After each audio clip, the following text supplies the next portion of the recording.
నమస్కారం BJP TV news కి స్వాగతం. హెడ్లైన్ చూద్దాం.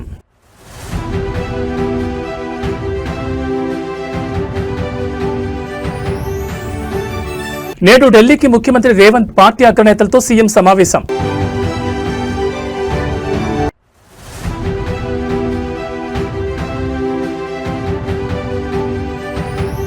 ఢిల్లీ పర్యటనలో సీఎం చంద్రబాబు ఏపీ ప్రాజెక్టులపై కేంద్ర జలశక్తి మంత్రితో కీలక భేటీ.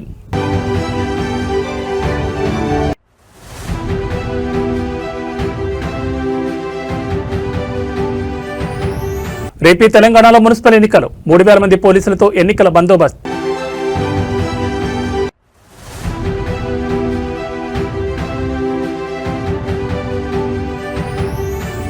రేపటి నుంచి ఆంధ్రప్రదేశ్ అసెంబ్లీ బడ్జెట్ సమావేశాలు. ఉభయ సభలను ఉద్దేశించి గవర్నర్ అబ్దుల్ నజీర్ ప్రసంగం.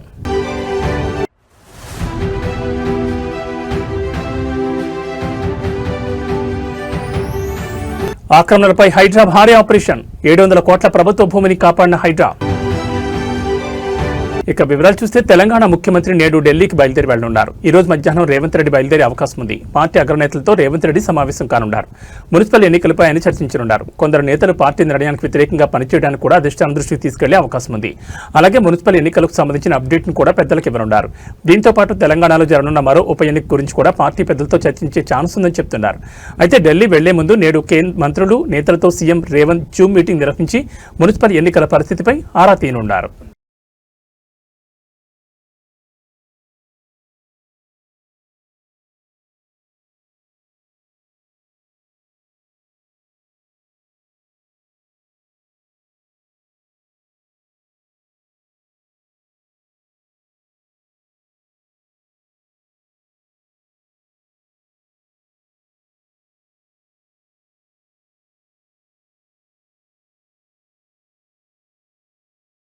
ఏపీ సీఎం చంద్రబాబు తన ఢిల్లీ పర్యటనలో భాగంగా రాష్ట్రానికి సంబంధించిన కీలక జలవనరుల అంశాలపై కేంద్ర ప్రభుత్వం దృష్టి సారించారు. కేంద్ర జలశక్తి శాఖ మంత్రి సీఆర్ పాటిల్తో ఆయన సమావేశమై రాష్ట్రంలోని పలు సాగునీటి ప్రాజెక్టులకు అనుమతులు, ఆర్థిక సాయం అందించాలని విజ్ఞప్తి చేశారు.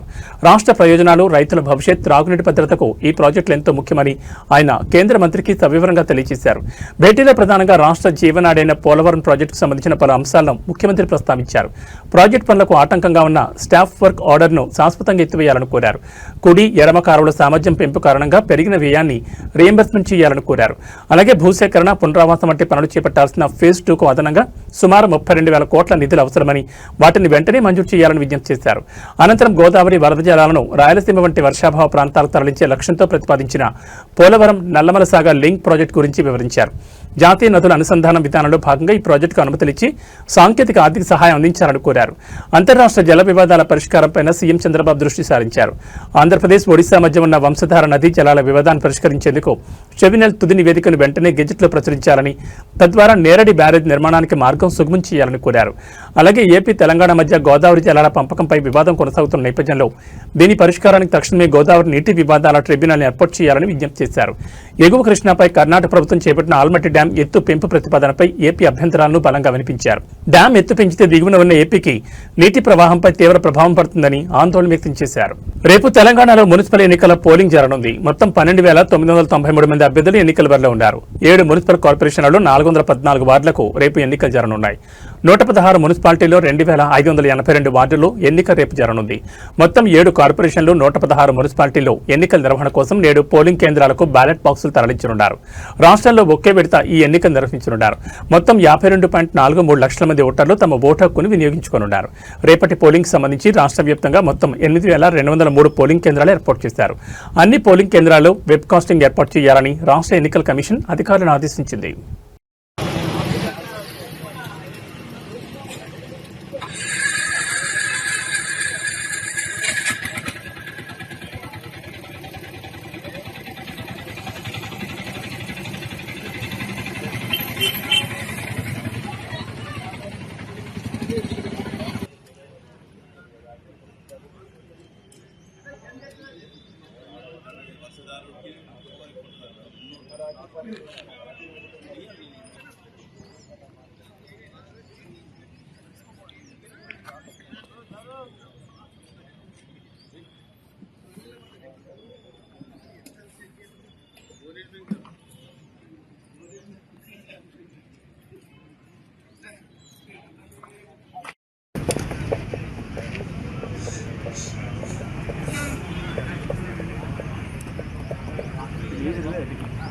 చేయలేదు 9 గంటల లైవ్ ఉందని వచ్చినాం.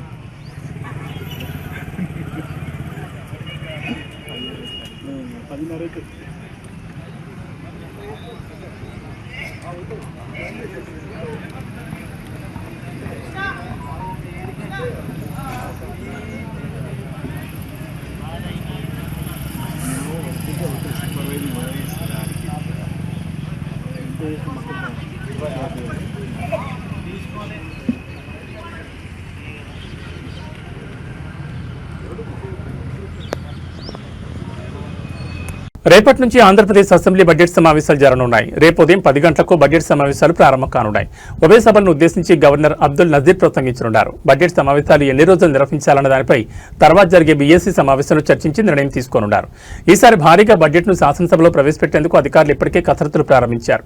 ఈ సమావేశాల్లోనే వ్యవసాయ శాఖ బడ్జెట్ను కూడా సభలో ప్రవేశపెట్టనున్నారు. సభకు సంబంధించిన ఏర్పాట్లను శాసనసభ స్పీకర్ అయ్యన్న పాత్రుడు, శాసనమండలి చైర్మన్ మోషన్ రాజులు సమీక్ష జరిపారు. అసెంబ్లీ సమావేశాల సందర్భంగా భారీ పోలీస్ బందోబస్తు ఏర్పాటు చేశారు. ఎలాంటి ఆందోళనకు నిరసనలకు అనుమతి లేదని తెలిపారు.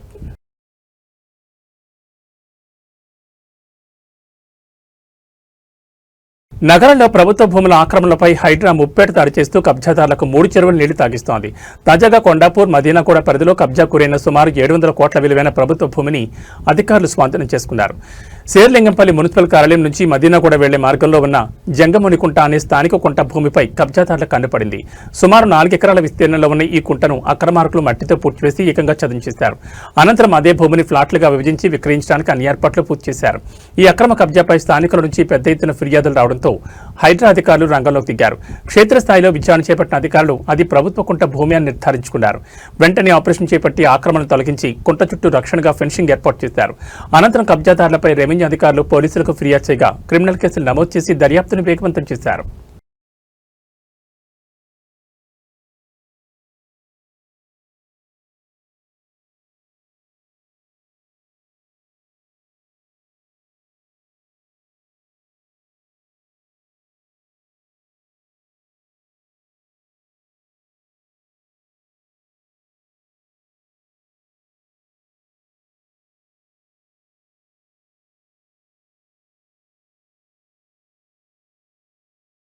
తెలంగాణ రాజకీయాల్లో జడ్చర్ల కాంగ్రెస్ ఎమ్మెల్యే అనిరుద్ రెడ్డి జనసేన నాయకుల మధ్య మాటల యుద్ధం ముదిరింది. తెలంగాణలో పోటీ చేస్తున్న జనసేన అభ్యర్థులపై అనిరుద్ రెడ్డి చేసిన అనుచిత వ్యాఖ్యలకు నిరసనగా జనసేన తెలంగాణ రాష్ట్ర ప్రచార కార్యదర్శి ఆర్కే సాగర్ తీవ్రస్థాయిలో మండిపడ్డారు.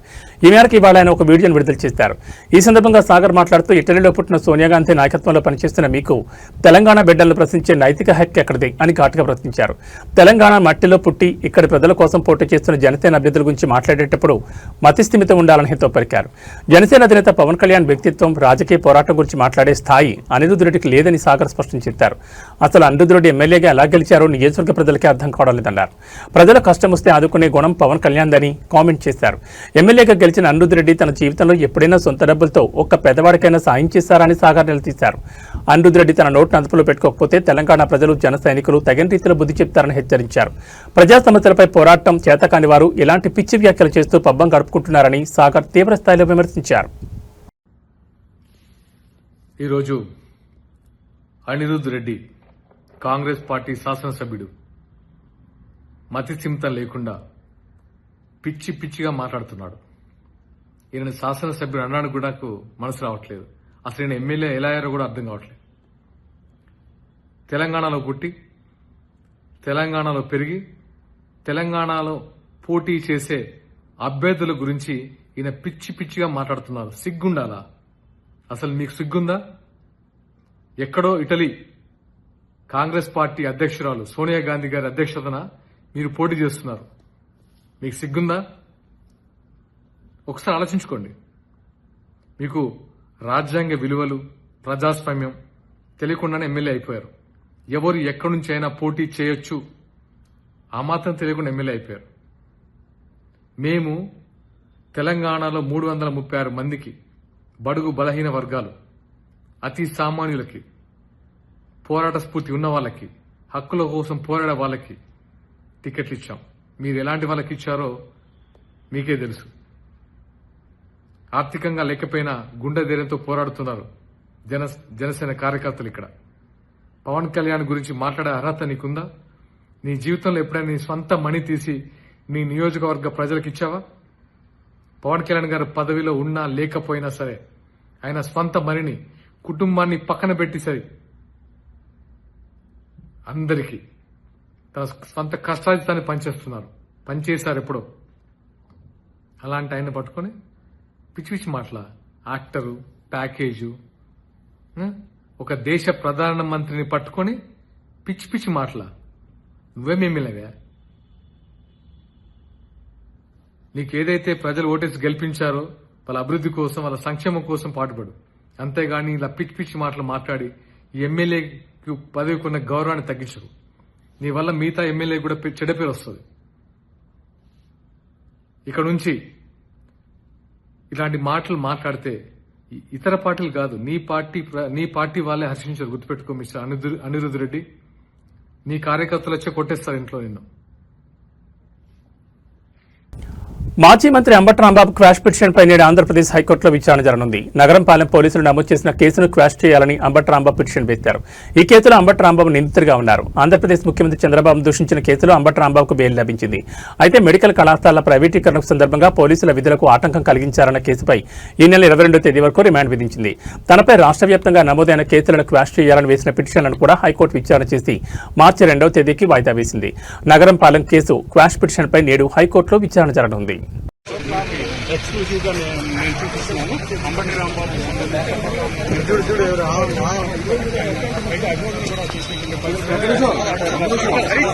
ఆయన అక్కడి నుంచి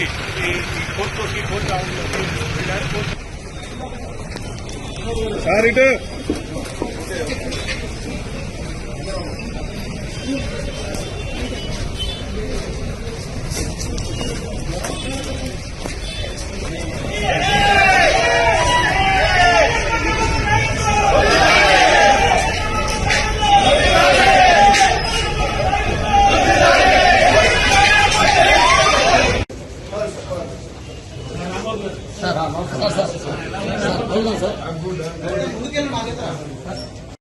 మళ్ళీ ఎటు పెట్టాను పరిస్థితి ఉండదు.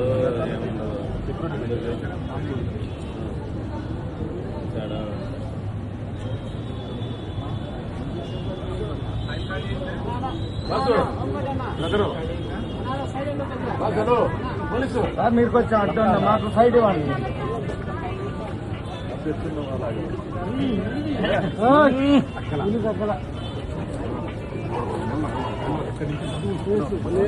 పులి పులి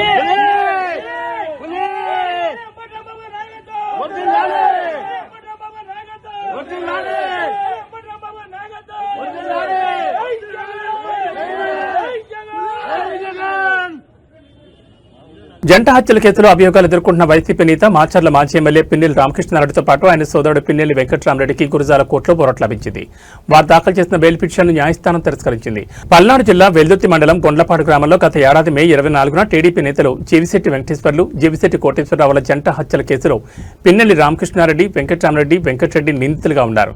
ఈ కేసులో పిన్నెల్లి వెంకటరెడ్డి గత ఏడాది డిసెంబర్ 1న, రామకృష్ణారెడ్డి, వెంకటరామరెడ్డి డిసెంబర్ 11న మాచర్ల జూనియర్ సివిల్ జడ్జి కోర్టులో లొంగిపోయారు. అప్పటి నుంచి వీరు జైల్లో రిమాండ్ ఖైదీలుగా ఉన్నారు. వీరు బెయిల్ కోసం దాఖలు చేసిన పిటిషన్పై నిన్న గురజాల్లోని 10వ అదనపు జిల్లా న్యాయస్థానంలో వాదనలు జరిగాయి. వాదనల అనంతరం న్యాయాధికారి జి ప్రియదర్శిని బెయిల్ పిటిషన్ కొట్టేస్తూ ఉత్తర్వులు ఇచ్చారు.